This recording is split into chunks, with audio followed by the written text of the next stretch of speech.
บายดีมาเด้อกินตำบักฮุงกุ้งสดใส่กระปุ้นปลาเซลมอนเอามือเอาเด้อ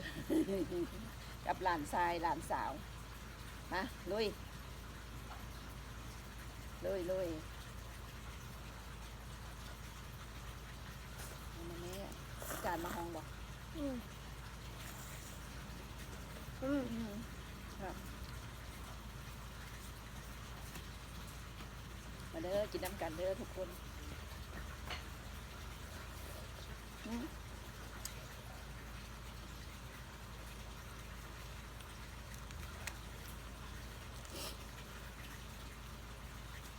มีพัก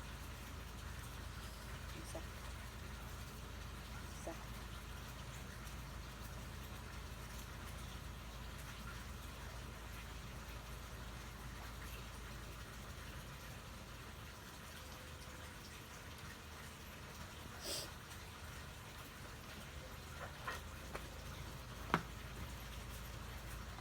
ลิซ่าบอกกินนะมาเด้อผักสลัดแซ่บน้ำกัน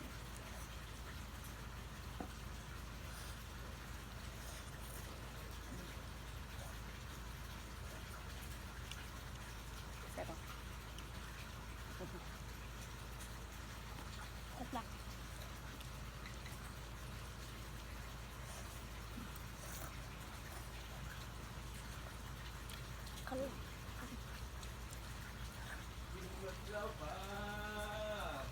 ยังมานเครื่องทะเลไอ้ผิวโอเผ็ดเลยนะผิวมา ไม่บ่เผ็ดเผ็ดไปเลยกาฟิวกินเผ็ดบ่ได้ ได้ ใช่ไหม เอาเป็นมาค่ะเพื่อน กาฟิวบ่กล้าเข้ากล้องนะครับบ่กล้าเข้ากล้องแต่ว่า เห็นได้อะ ทาอยู่พัทยาเต็มหน้าละ ไม่อาเป็ด จับกล้องถึงจับกุ้งกับปลาแซลมอนตัวไหมบอกปลาแซลมอน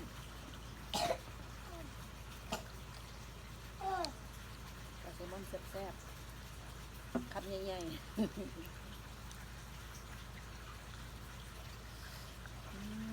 มาเด้อกินน้ำกันเด้อทุกคน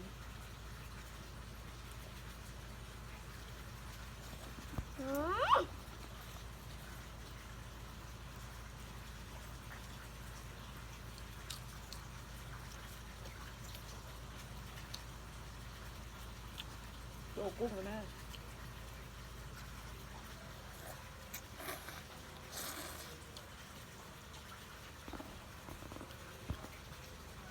แซ่บมาฟิว จับจับ กระปุ้นยั่ว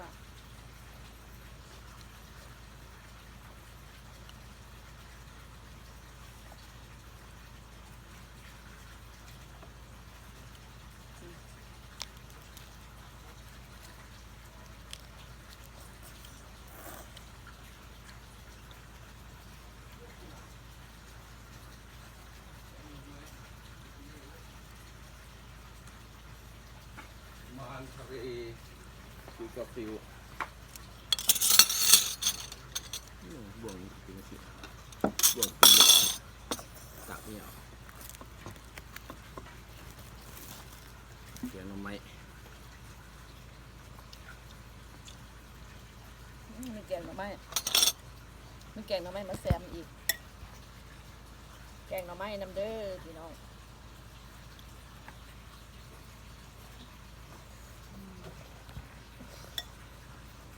ชอบฟิว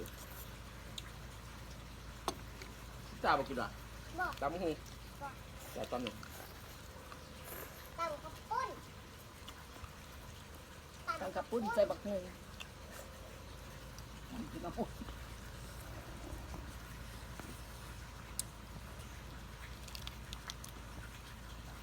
ที่ตาเฮีย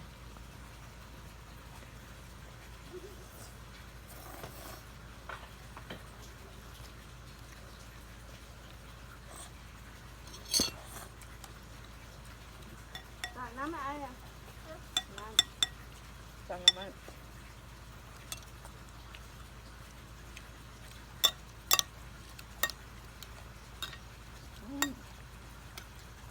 ปรุงหลายขนาด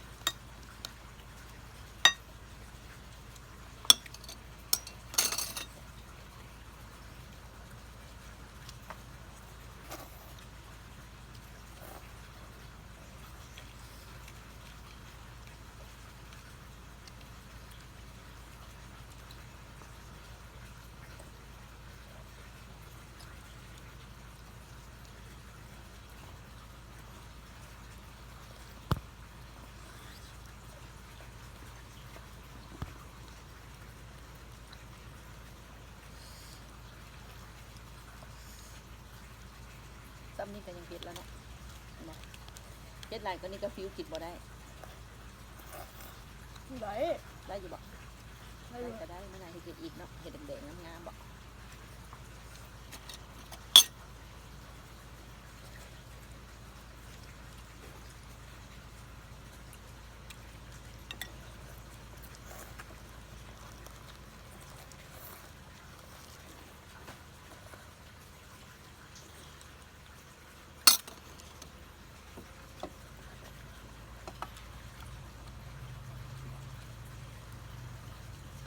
บโต๊ะน้อยมาไม่ได้เอาตุ๊ดนอนไม่ใช่เนาะ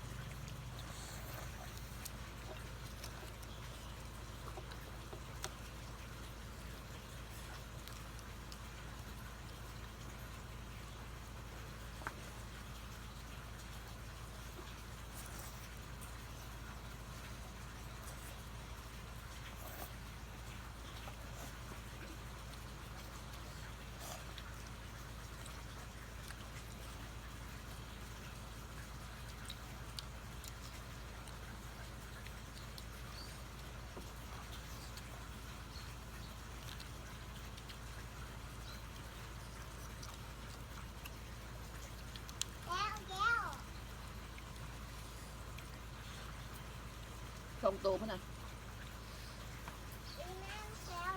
ว่าเผ็ดบ่หันกินบ่หันนิสาก็ตำบ่นิสาก็ตำกับปุ้น ก็จะเอาใส่ด้วยเอาอยากใส่ด้วย ครับผม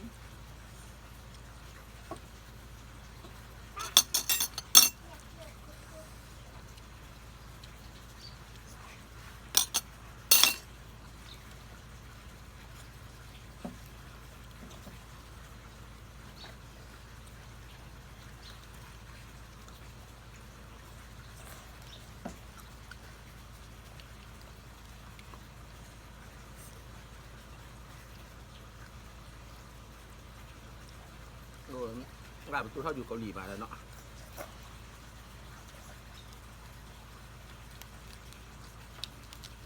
ที่นี่ว่ะ อืม อ๋อก ลับมาเรา ไปแล้วว่ะไปแล้ว เพื่อนแบบเนี้ย